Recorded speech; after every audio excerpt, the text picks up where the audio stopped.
প্রিয় বন্ধুরা, এটা 100 কেজির একটা ওয়েট স্কেল। এটা মূলত প্রবলেম ছিল সার্কিটটার, আমি সার্কিটটা পরিবর্তন করে দিয়েছি, এখন ক্যালিব্রেশন করব। তো কীভাবে ক্যালিব্রেশন করতে হয় আপনারা সঙ্গেই থাকুন। ক্যালিব্রেশন করার জন্য ক্যালিব্রেশন কোড দিতে হবে। এটা হচ্ছে কোড হচ্ছে 8620। 8620 দিয়ে আমি টিআর বাটনটি প্রেস করব। টিআর বাটনটি প্রেস করার পর আমাদের ক্যালিব্রেশন অপশন এসেছে। এখন আমাদের 1 নম্বর অপশনে যেতে হবে। 1 নম্বর অপশনে আমি অন প্রেস করব। অন প্রেস করার পর টিআর বাটনটি প্রেস করব।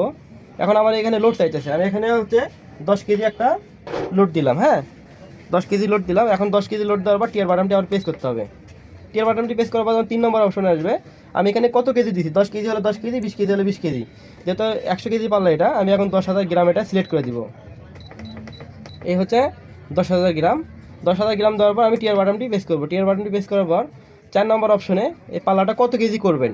যেহেতু এটা 100 কেজির পাল্লা, সেক্ষেত্রে আপনারা সবসময় 999,000 করে দেবেন। 99,000 অর্থাৎ 99 কেজি পর্যন্ত মাপা যাবে। 99 দেওয়ার পর আপনারা হচ্ছে টিয়ার বাটনটি প্রেস করবেন। 3 নম্বর অপশনে আপনারা হচ্ছে পয়েন্টের অপশনটা, পয়েন্টটা কই রাখবেন, যেটা 3তেই থাকবে। 3তে থাকার পর এখন হচ্ছে আপনার কত গ্রাম থেকে শো করাবেন।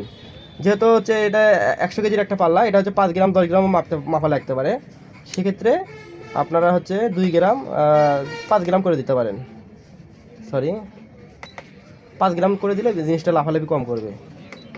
এই দেখেন অ্যাকুরেট 10 কেজি চলে এসেছে। এই হচ্ছে ক্যালিব্রেশন করার সঠিক নিয়ম।